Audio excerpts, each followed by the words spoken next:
Assalamualaikum warahmatullahi wabarakatuh. Al-Fatihah ila hadratin Nabi Muhammadin Rasulillah sallallahu alaihi wasallam wa ahlihi wa ashabihi wa azwajihi wa dhurriyyatihi. ثم إلى جميع إخوانه من الأنبياء والمرسلين والأولياء والصالحين ثم إلى أرواح أمواتنا وأموات المسلمين خصوصا إلى روح مؤلف هذا الكتاب المبارك أن الله يغفر له ولوالديه وجميع مشايخه وأن الله ينفعنا به وبعلومه في الدارين آمين. الفاتحة. بسم الله الرحمن الرحيم. الحمد لله الرحمن الرحيم.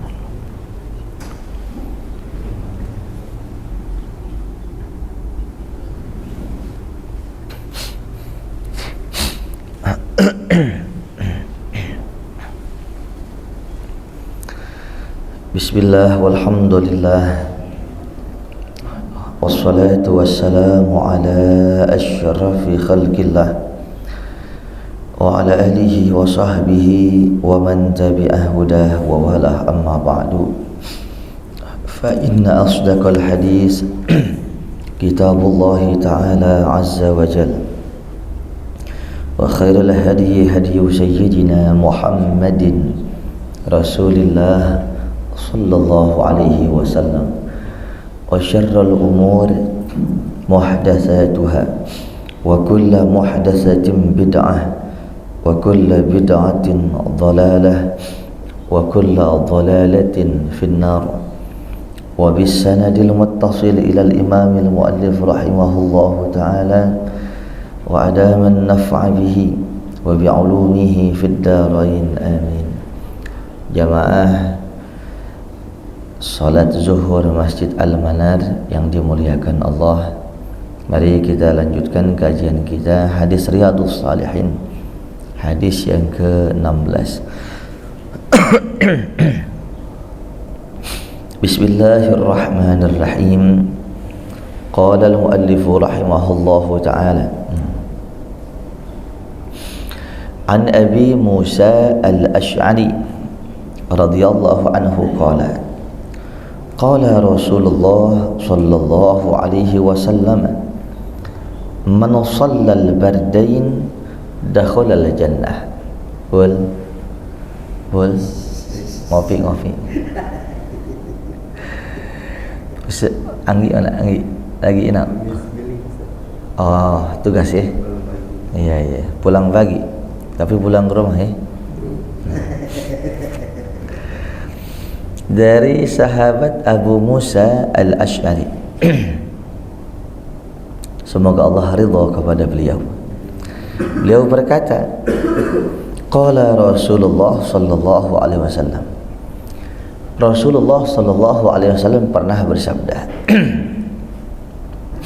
man shalla al-bardaini dakhala al-jannah.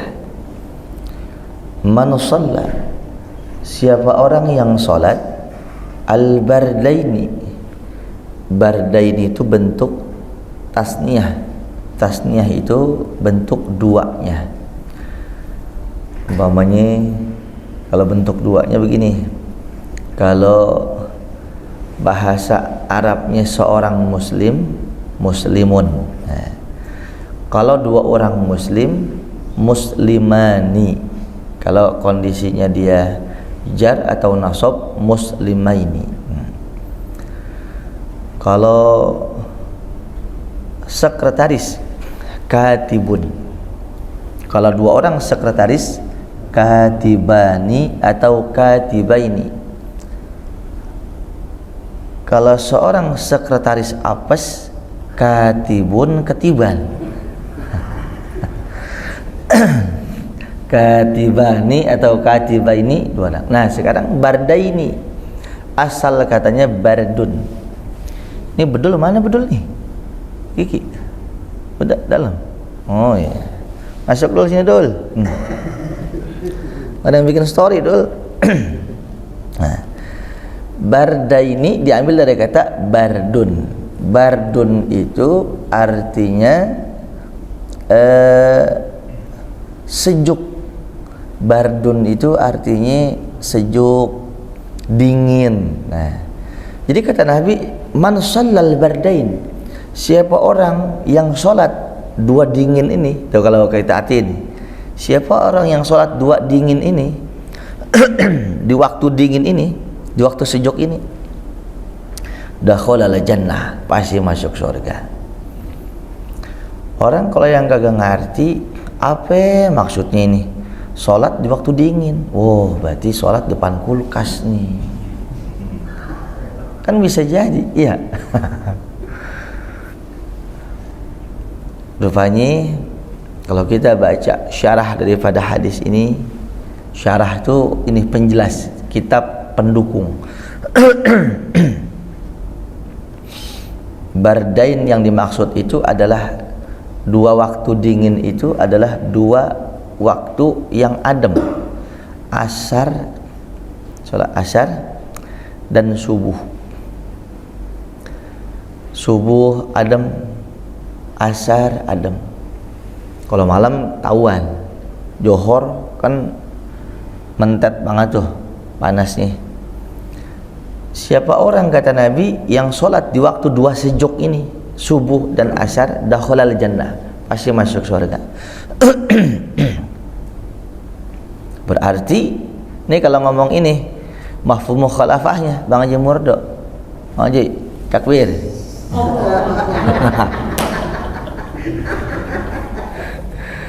Pada ngantuk ya, makanya makannya kenyang-kenyang. Coba ulang sekali lagi. Siapa orang yang sholat di dua waktu sejuk ini? Apa tadi maksudnya? Sholat asar dan sholat dakhalal jannah, pasti masuk surga. Tuh ngomong surga, datang Bang Bejo. Waduh, cakep ya. Biasanya pas ngomong buaya, ya kan? Pas ngomong kawin lagi datang dia. Ini enggak pas surga. Berarti bagus, alhamdulillah. Assalamualaikum. Coba Bang Ipul, siapa orang yang sholat asar, sholat zuhur, asar dan subuh, pasti masuk surga. Berarti kalau kagak sholat maghrib nggak apa-apa dong, ya kan? Berarti kalau kagak sholat maghrib, isya, zuhur nggak apa-apa. Inilah makanya jamaah, kalau mengartikan hadis itu kudu utuh. Banyak ilmu pendukung di dalam mengartikan satu hadis Nabi Muhammad SAW. Jangan sampai salah kaprah, jangan sampai salah kaprah. Ini hadisnya muttafaqun alaih, komandan. Hadis ini disepakati kesahihannya, riwayat Imam Bukhari, Imam Muslim, tidak termasuk Imam Samudra. Ini udah sahih banget ini mah. Tapi aplikasinya kalau salah bahaya. Ya, dia sholat cuma asar doang, subuh. Begitu bukan? Itu, saya mau ngasih gambaran begini. Hadisnya sahih juga nih. Siapa orang yang tinggal berdekatan dengan masjid, ya, yang tidak sholat bersamaku bersama masjidku ini, bakar rumahnya. Ini hadis sahih. Kan kita munafik semua nih. Ya cuma ngerti hadis nggak ngamalin. Kalau ente sayang sama Nabi, ya kan, ente lihat tangga ente dekat masjid nggak berjamaah, bakar rumahnya. Nah, tuh coba itu. Gimana nih mengartikan hadis nih? Bukan begitu Kong. Artinya begini. Zaman itu, Yaser, zaman itu, zaman Nabi mengungkapkan hadis itu, Nabi baru saja hijrah ke Madinah, sedang memupuk strategi, memupuk kekuatan umat Islam karena Mekah dikuasain oleh kafir Quraisy. Jelas sampai sini? Yang kedua, masjid itu tempatnya kita berkumpul. Masjid itu tempatnya kita untuk berbagi informasi. Dan di masjid juga kita atur strategi. Kalau yang kagak sholat di masjid, kita mau perang besok nggak ketinggalan informasi. Kudunya larinya ke Ngulon, lu ke Wetan, kan bisa jadi. Kudunya komandan, ente wakilnya. Tapi karena nggak ada koordinasi, masing-masing mau unjuk gigi, kagak beres namanya. Maka siapa sahabat yang nggak sholat berjamaah di masjidku ini, bakar rumahnya. Tuh, pada saat itu satu pun faktanya tidak ada rumah sahabat yang dibakar. Ada nggak? Nggak ada. Untuk apa Rasulullah mengatakan seperti itu? Litahzir namanya, untuk nakut-nakutin, agar menjadi shock terapi, agar orang pada sholat berjamaah. Kita pun begitu kan, kalau sama anak 9 tahun, 7 tahun udah disuruh sholat. Umur 10 tahun kalau kagak mau sholat dipukul 10 tahun. Jelas? Bagaimana umur yang 15 yang udah jembrosan? Kalau dulu kau ngaji saya, kau ngaji Karim, nasihatin tuh murid-muridnya, lu mau sholat gua bagal pakai bata nih ya. Paham nggak? Orang Betawi kan begitu lagunya. Lu kagak sholat, lihat nih gua bagal pakai bata. Bata tembak tewas ya. Faktanya apa? Kakek saya kagak ada nyakitin murid-muridnya begitu, nggak ada. Cuma untuk nakut-nakutin. Jelas gak? Hah? Ada muridnya kelihatan habis isya jam 9 di atas, di depan depan jalanan lagi berdemenan nggak lope iu sama perempuan sebelah. Perempuan sebelah itu kan setan. Sebelah doang nggak ada kakinya kan.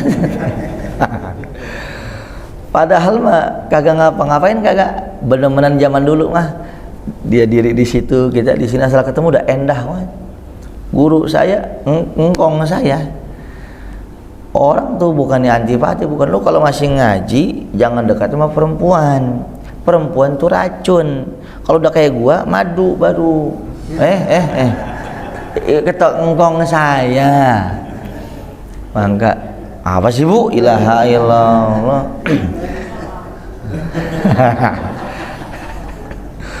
Makanya kata engkong saya, kalau masih ngaji jadi santri susah apalan lu masuk. Apa sebabnya? Lu maksiat mulu. Hati lu dibagi sama rejene. Kasih tahu. Malam minggu jam 9 masih ada aja. Bener bawa apa itu? Batu bata. Dilempar, tapi nggak kena. Dilempar kira-kira semeter samping dia dah, wah kabur. Semenjak saat itu udah tobatin. Lu ngapain semalam di situ? Gua kasih tau kagak ngerti lu.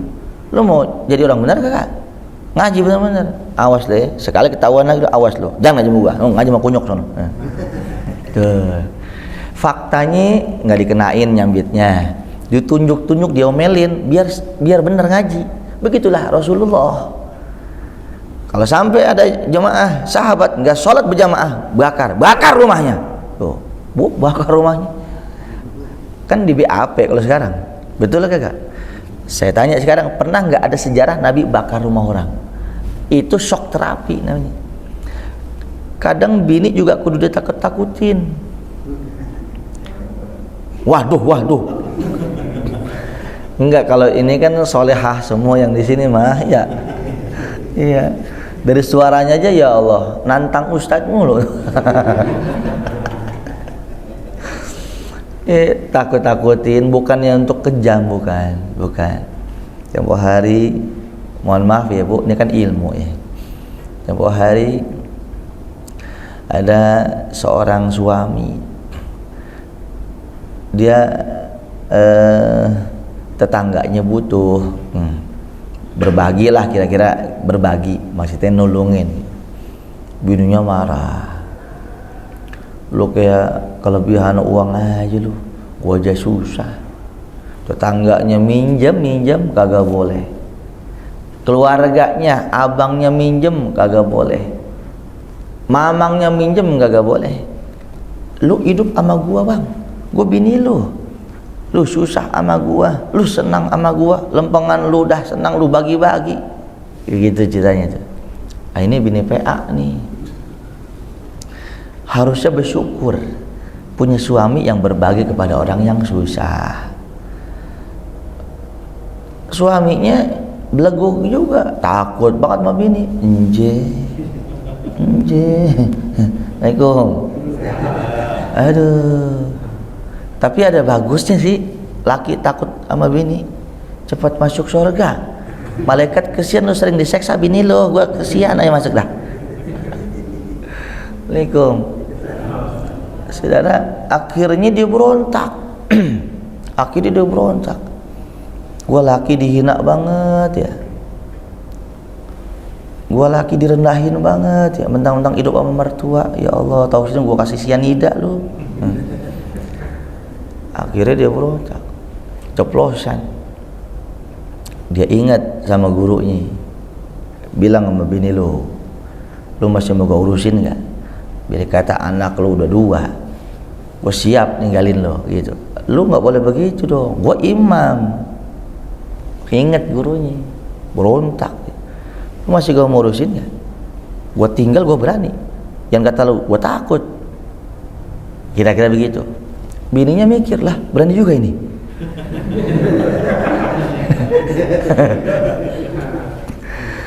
Akhirnya dari situ jadi ibroh. Iya mas, saya minta maaf. Tuh, begitu. Kadang shock terapi penting. Jangan enje mah, kayak burung tekukur.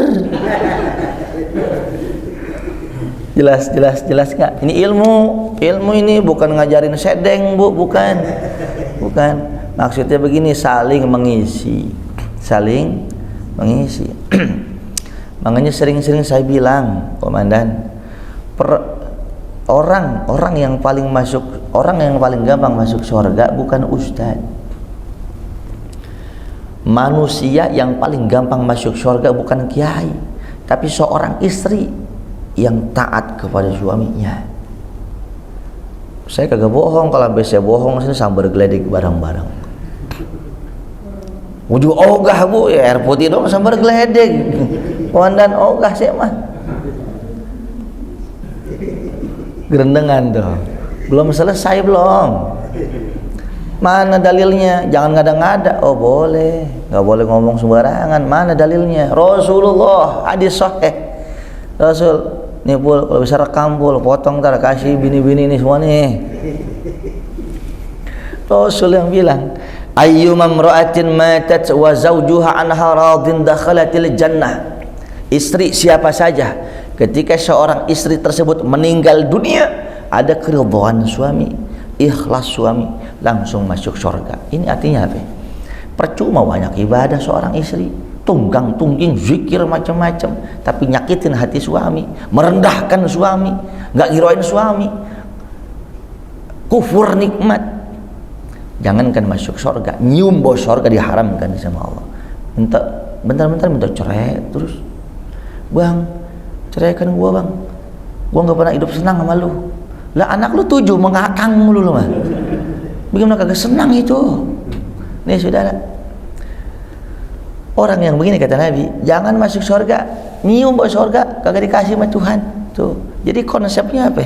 Ibadah biasa-biasa aja seorang istri, yang penting ada taat sama suami, ridho suami, mengantarkan istri masuk surga.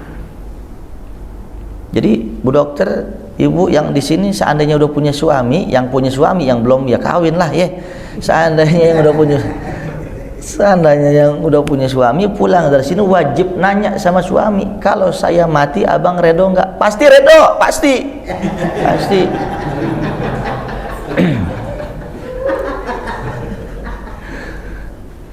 Tuh, jadi saling melengkapi. Jelas ya? Jelas kagak? Ya Allah. Makanya luar biasa, Pul. Nabi bersabda. Ente percaya sama Nabi nggak? Kadang paling dekat kagak percaya dia. Kayaknya ini buatan nih. Nabi, Bang Edi, Bang Dedi, Nabi. Ente kalau ngaji ngaling di tembok mulu dah. Sini. Nah begitu. Jadi kalau ngaji ngaling di tembok, pahalanya setengah. Nabi yang bersabda. Tadi sampai mana sih? Saya lupa tuh.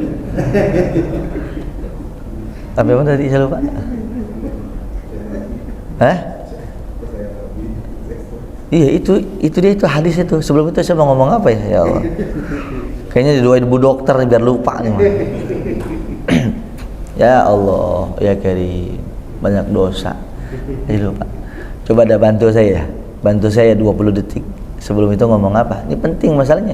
Jangan sampai dikata saya ngada-ngada begitu. Apa?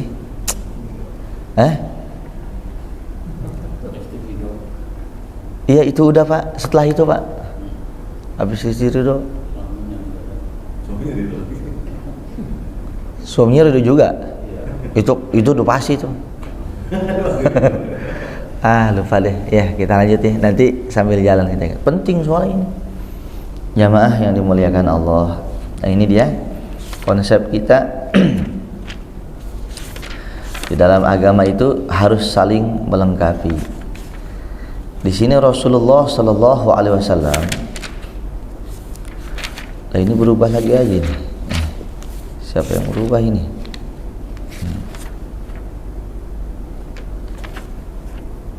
Ya, di sini dijelaskan siapa orang yang sholat 2 waktu subuh, 2 waktu sejuk yaitu asar dan subuh pasti masuk surga. Nah, tadi konteks kita kalau memahami hadis jangan sepotong-sepotong. Jelas? Letterlek apa adanya kita telan mentah-mentah nih dayat. Kalau kita telan mentah-mentah di sini, siapa orang yang sholat asar dan sholat subuh pasti masuk surga. Alhamdulillah. Berarti nggak usah dong maghrib, kan gitu kan? Isya, zuhur nggak usah, bukan. Nah ini saya menjelaskan lagi tuh ya. Jadi satu tuh, yang dibakar faktanya nggak dibakar. Yang kedua hadis Nabi. Nabi pernah bersabda, apabila kalian ingin buang air kecil, buang air besar. Apabila kalian ingin kencing dan fala tastaqbilul qiblah. Janganlah kalian menghadap kiblat. Wala tastadbiruha, dan jangan membelakangi kiblat. Jelas? Kalau kagak connect, nggak nyambung nih. Rasulullah bilang, kalau kencing, buang air besar, jangan ngadep kiblat dan juga jangan ngebelakangin kiblat. Paham? Walakin syarriku wa gharribu. Akan tetapi menghadaplah kalian ke barat atau ke timur. Sumeng 7 rejeb kita. Lah, sarwa kene tak padha wae iki. Apa maknane? Pasti enggak ketemu. Karena apa? Ilmu pendukung hadis itu kita nggak pelajarin. Ada ilmu tarikh namanya sejarah, kronologis hadis. Ketika takbir ngantuk. Ketika Rasulullah Sallallahu Alaihi Wasallam mengungkapkan hadis ini, larangan tentang menghadap kiblat atau ngebelakang kiblat ketika kencing dan buang air besar, Rasulullah posisinya sedang di Madinah. Madinah itu utaranya Mekah. Jadi kalau orang Madinah sholat ke Ka'bah sama kayak kita, tapi menghadapnya ke selatan. Kalau dia boleh jadi, kata Nabi, menghadaplah ke barat dan ke timur, karena itu 2 arah yang tidak membelakangi kiblat bagi orang Madinah. Jelas?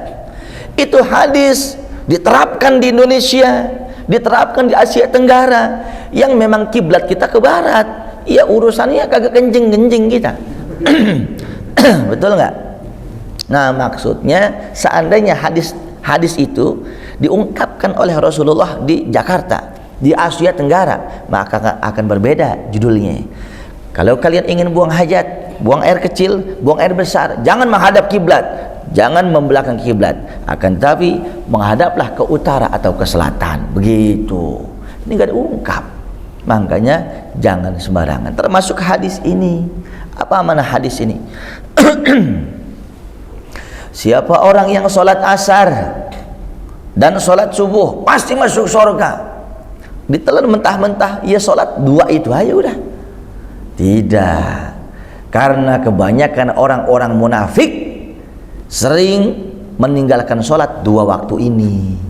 Subuh bablas jam 8, asar capek nanggung sampai rumah sholat maghrib asalnya hilang.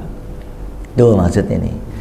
Kalau mau tahu siapa orang munafik, ini dia yang suka ninggal sholat subuh dan sholat asar. Itu maksudnya. Penekanannya lebih khusus. Ziyadatut ta'kid namanya. Jelas? Apa melototin saya? Jelas kagak nih? Berarti ini bukan berarti kalau sholat johor nggak masuk surga. Kalau sholat asar nggak masuk surga. Kalau sholat maghrib nggak masuk surga. Ini juga bukan berarti kalau sholat isya nggak masuk. Bukan semuanya wajib. Jangankan yang wajib. Antum komandan sholat qobliyah tahu nggak? Qobliyah zuhur berapa rakaat? Ba'da zuhur yang kita tahu kan 2 rakaat. Sebenarnya dalam agama kita sholat qobliyah zuhur 4 rakaat, ba'diyah zuhur 4 rakaat. Boleh dilakukan 2 salam, boleh dilakukan 1 salam tanpa tahiyat awal. Yang kita lakukan 2 salam itu karena apa? Karena kondisi kita mau ngaji. Kalau saya lagi di rumah, saya waktu senggang, saya sholat 4 rakaat. Alhamdulillah. Bukan sombong, bukan. Ini menunjukkan apa? Bagi-bagi, share ilmu. Jangan cuma sekedar kita tahu ilmu. Zuhur itu dayat, kalau waktunya luang 4 rakaat. Sholat sunnah qobliyah zuhur. Asar ba'da zuhur 4 rakaat. Hadisnya jelas. Siapa orang yang melakukan sholat sunnat qobliyah zuhur 4 rakaat, ba'diyah zuhur 4 rakaat, Allah haramkan tubuhnya masuk neraka. Nabi yang bilang, masa kagak percaya? Itu baru yang sunnah. Bagaimana berkah pahala yang zuhurnya? Tuh gitu. Jelas. Allahu Akbar. Orang yang sekarang udah dipendem, orang yang sekarang udah almarhum almarhumah, orang yang sekarang udah meninggal dunia, dia sering ngomong sama Tuhan, ya Allah balikin ya Allah, pengen beramal soleh lagi. Tuh kagak bisa. Kita yang masih dikasih umur pora-pora aja, masih muda, taatin ntar udah tuaan dikit, masih anu lagi bisa kerjain, jangan nunggu ntar jelas. Kalau masih muda rajin ngaji, ntar udah tua gagah masih. Ini muda eot banget, eot. Rasulullah bersabda, as-shalah sihah. Salat itu akan menyehatkan badan. Guru saya di Pandeglang itu, komandan, tahajudnya 300 rakaat nggak pernah kurang setiap malam, dan setiap 300 rakaat hafal hatam Quran 30 juz sampai sekarang. Betul kan Ki? Itu Masya Allah. Ya Allah, kita memales banget. Saya demi Allah paling mentok saya sholat malam tuh 100 rakaat, nggak sampai 110 lah, 100 rakaat. Mencoba seperti guru gitu maksudnya. Yang biasa nganterin saya satu juga kagak candak loh ya. Udah ada mainan lato-lato baru. Cariin dah ya pengantin baru ya kan. Habis ngaji, habis kawin malah ngajinya malas di rumah. Itu kata ulama itu, mautul ilmi bi fakhzai imra'atin. Ini bukan ngomong jorok ya, ilmu. matinya ilmu pengetahuan, matinya ilmu pengetahuan di tengah selangkangan perempuan. Ya, gak percaya. Itu bahasa kiasan. Ini jangan pada ngeras ya. Maksudnya kata ulama, orang itu bisa kagak ngaji lagi, males ngaji lagi. Lantaran apa? Udah nikah. Orang kalau udah nikah mikirin nafkah, nyari buat anak, buat itu, jadi kagak ngaji. Tuh begitu. Jelas? Tuh, dagang buah, dagang kue. Kadang janda sebelah didagangin juga dia. Yang penting menghasilkan. Ya, Assalamualaikum. Lanjut. Paham nih hadis nih, paham ya? Jadi bukan berarti sholat selain asar dan selain subuh nggak masuk surga. Ya wajib lah. Yang qobliyah zuhur aja, qobliyah zuhur 4, ba'diyah zuhur 4. Allah haramkan tubuh ente, Om Erwin, dari neraka. Apalagi pahala berkah zuhur ini. Mumpung ada waktu, mumpung diperluas, maksimalkan. Jangan sholat ibadah mau cari uang banyak, jangan. Udah ditentuin. Faknya kalau udah Allah redho gampang aja. Qobliyah asar itu sebenarnya bukan qobliyah asar namanya. Kalau qobliyah pasti ada timpalannya ba'diyah. Sekarang saya tanya, sholat asar ada ba'diyahnya nggak? Nggak ada. Makanya disebutannya bukan nggak boleh. Yang lebih tepat bukan sholat qobliyah asar. Usolli sunnatal asri qobliyatan, bukan. Atau usolli sunnata qobliyatil asri, bukan. Yang betul sholat sunat asar gitu. Bagaimana niatnya? Melafazkan niatnya usolli sunnatal asri, sholat sunat asar. Jelas? Berapa rakaat? Yai? 2 yang muakkad, tapi yang ghair muakkad 4 juga.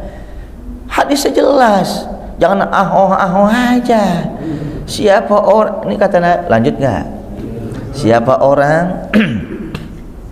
Siapa orang yang melaksanakan sholat sunat asar 4 rakaat, boleh 1 salam 4 rakaat bablas tanpa tahiyat awal, boleh 2 salam 2-2. Siapa orang yang melakukan sholat sunat asar 4 rakaat, Allah sayang betul sama dia. Tuh kuncinya tuh. Jadi orang kalau udah sayang, ya judul yang paling cakep, Love is Blind. Tahu artinya? Kerupuk gendar.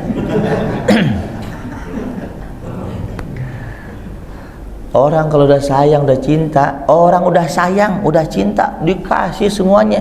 Yang jelek aja ketutup, yang jelek ketutup. Ingat gak dulu masih bener-bener ayang beb, naik motor butut, modal gocap ke puncak sama ayang beb, asal berdua indah banget.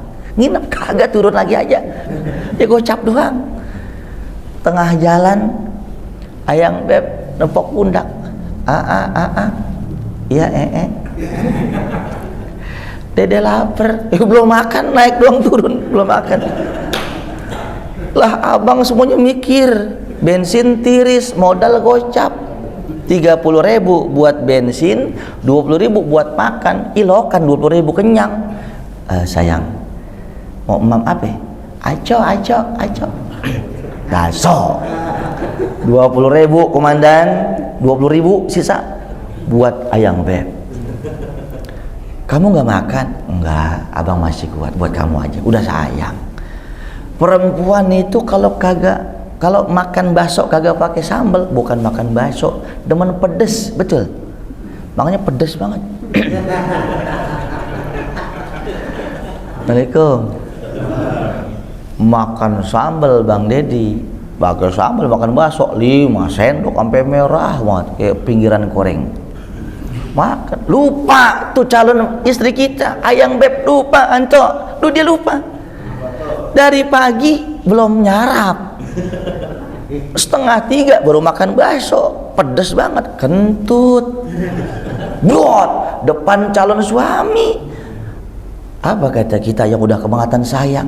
Kan aib. Gak apa-apa sayang, gak apa-apa. Kentut kamu bau duren. Udah sayang, yang jelek aja, yang jelek ketutup. Jelas. Coba kalau mandang penuh benci, mandang penuh dengki, udah kagak demen, yang bagus aja jelek sama dia.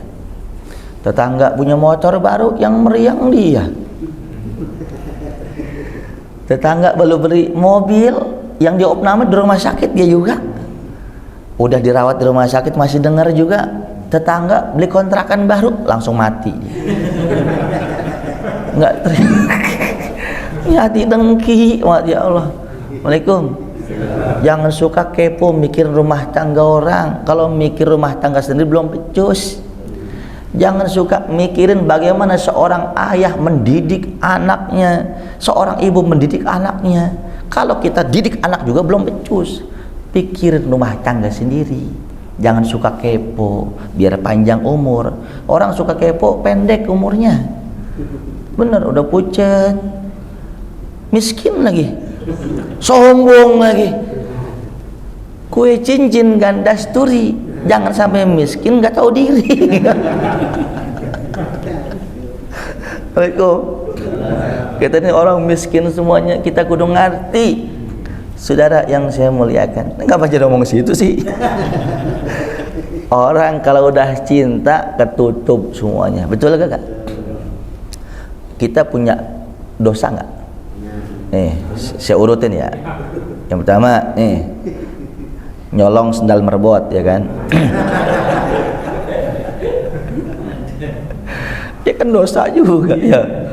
Nih, yang kedua, bokep, ya kan?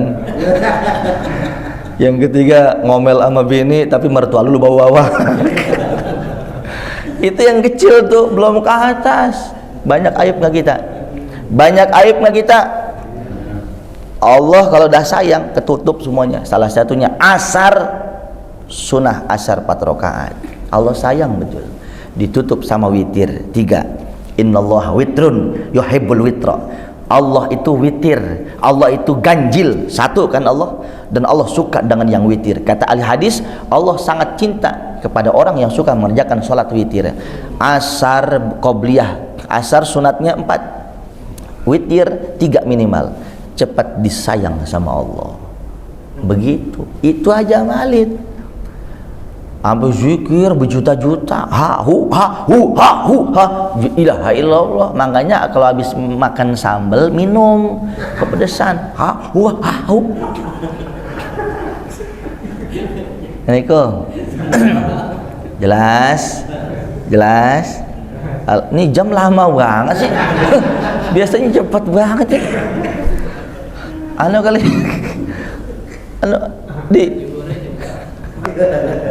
zuhurnya 11:30. Ya, alhamdulillah. Jadi saya tekankan sekali lagi, jangan sampai mengartikan hadis mentah-mentah ya. Matangin dulu. Ada pertanyaan? Kalau enggak, satu lagi kita bahas. Ada pertanyaan? Ada yang nanya ya barusan nih? Ada nanya? Oh ada. Waalaikumsalam.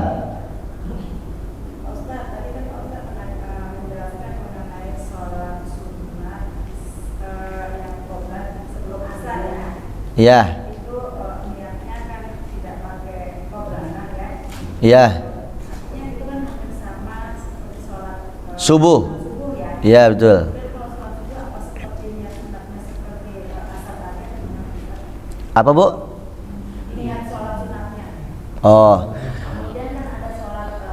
fajar. Ya, jadi sholat sunat subuh sama tuh. Kalau subuh ada ba'diyahnya nggak? Jadi iya, saya nanya. Jadi makanya disebutnya bukan qobliyah subuh. Sekalipun kalau ada orang sholat qobliyah subuh mengatakan qobliyah sah-sah aja, tapi penggunaannya kurang tepat. Yang betul usolli sunnatas subhi rakaataini atau usolli sunnatal fajri.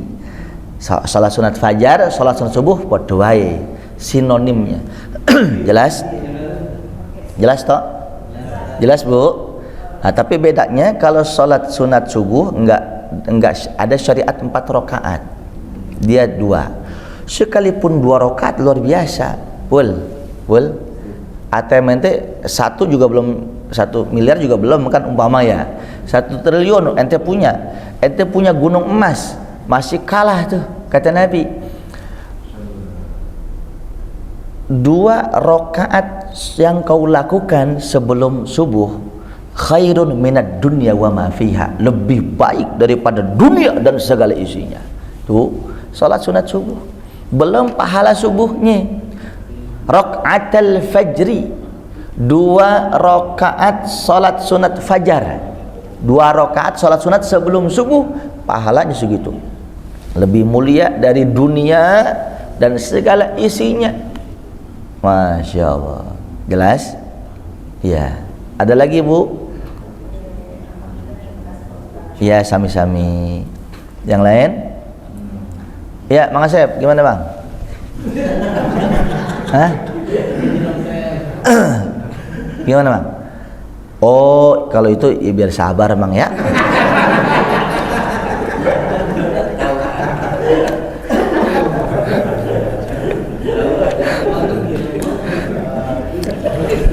Enggak. Kita kan namanya ini sudah lah, iya. Yang paling banyak pahalanya Mang Asep. Bukan. Karena komandan kita bisa ketawa. Padahal tadi habis ribut sama bininya. Anto habis ribut, komandan habis ribut, tapi bisa ketawa lantaran Mang Asep tuh. Jelas ya? Ini mah cuma cuci tangan saya. Ayo, ada pertanyaan? Satu lagi? Nggak ada? Ya, kita lanjut 1 hadis lagi ya. Masih kuat? Yang benar nih? Lama banget nih hari ya.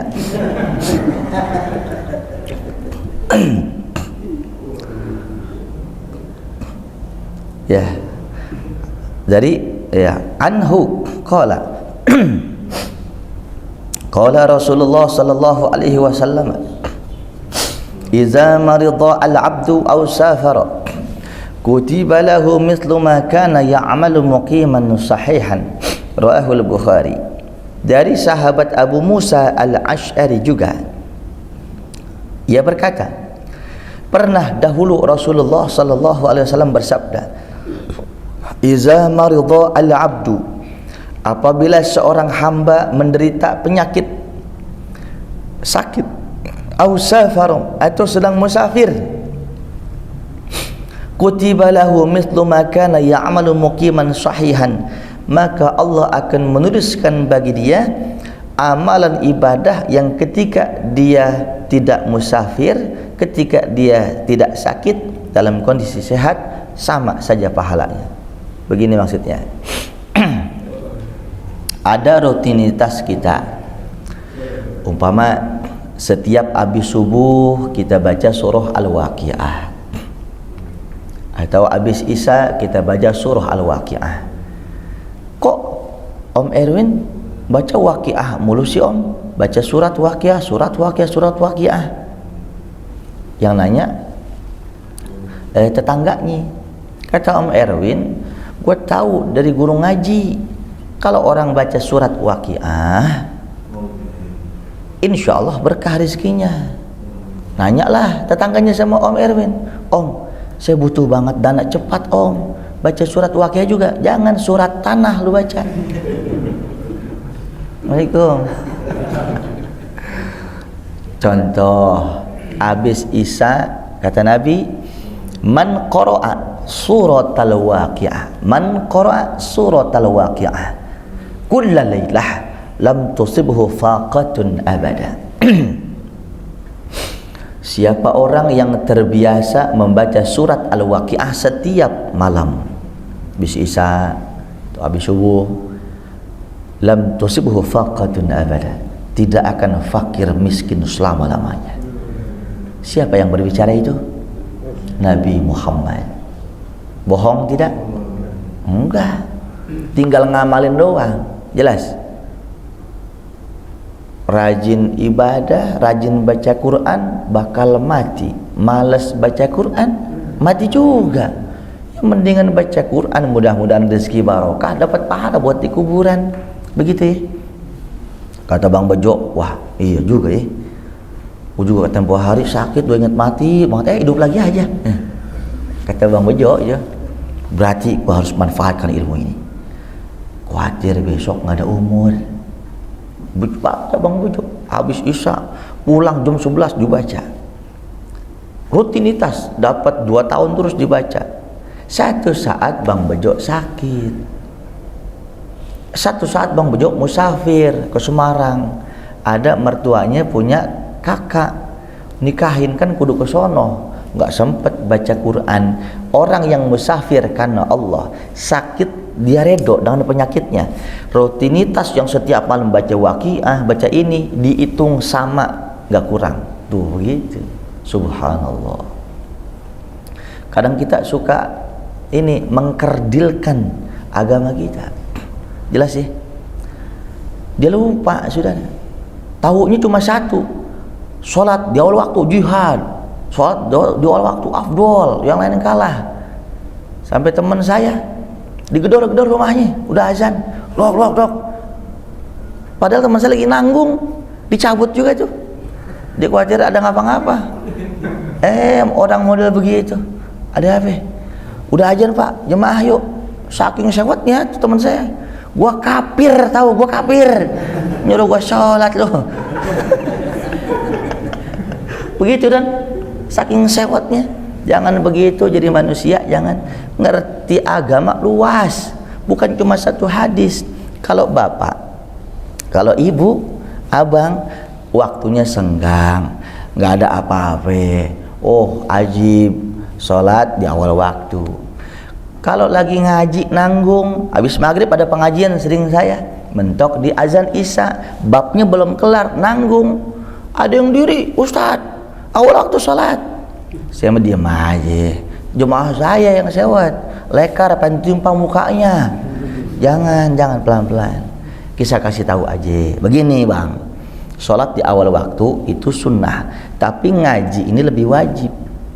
Kecuali ngaji sampai keluar isya, sampai ngaji keluar isya sampai jam 6 pagi, nggak boleh. Kan masih ada waktunya. Kelarkan dulu ngajinya, jam 7:20 sholat berjamaah, begitu. Abang kudu tahu, sholat di awal waktu ridwanullah, Allah ridho.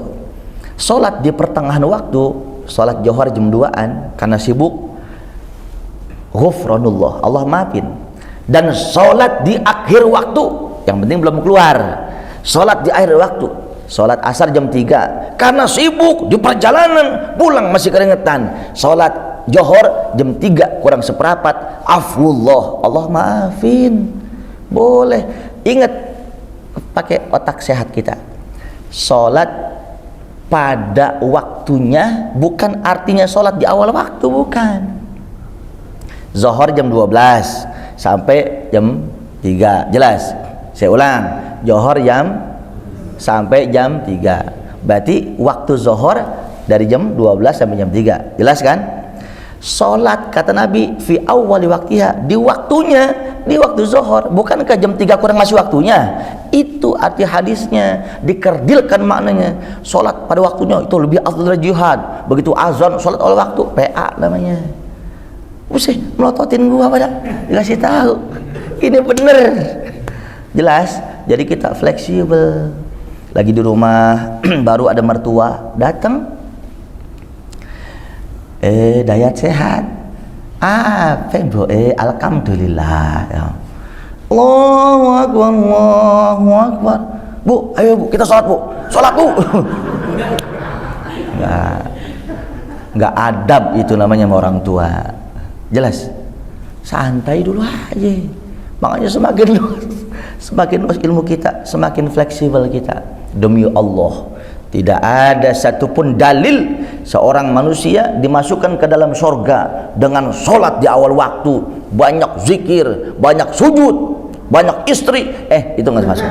Banyak apa lagi tuh? Ya begitu dah ya.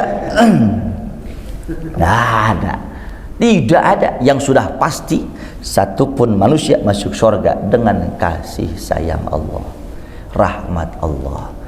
Rahmat Allah turun kepada orang yang adabnya bagus, akhlaknya cakep.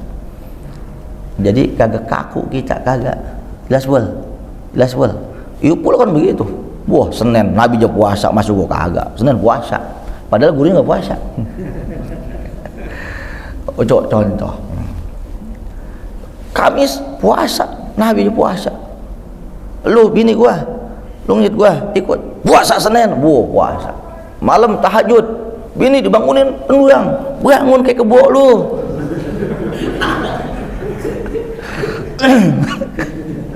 Aduh, kesian hidup sama orang model begitu, kesian. Kayak hidup di dalam sangkar emas. Enggak begitu akhlak Rasul. Enggak. Ama bini orang senyum-senyumin, bini sendiri dia galakin. Ya, Nabi kemana-mana tuh ngenggam tangan istrinya, romantis. Kalau bisa ngajak istri dong, genggam tangan istri, jangan alergi, jangan. Dulu dipuja-puja. Saya kalau ngomong gini nggak ngamalin, munafik saya namanya. Saya udah ngomong gini, saya udah ngamalin.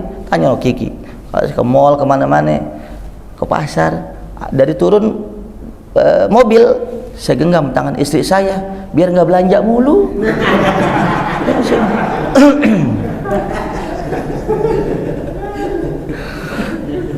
Kan judulnya genggam dulu. Ya jamaah, Waalaikumsalam. Jadi kalau kita sakit, kalau kita musafir, rutinitas kita ketinggalan, yang baca ini, zikir ini, dihitung sama Allah. Udah fokus aja musafir, fokus aja penyembuhan sakit. Jangan begitu.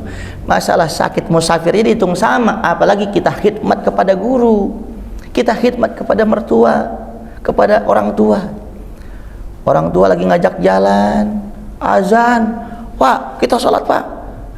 Jangan, dahulukan adab. Jelas. Ya, mudah-mudahan sedikit ini ada manfaatnya.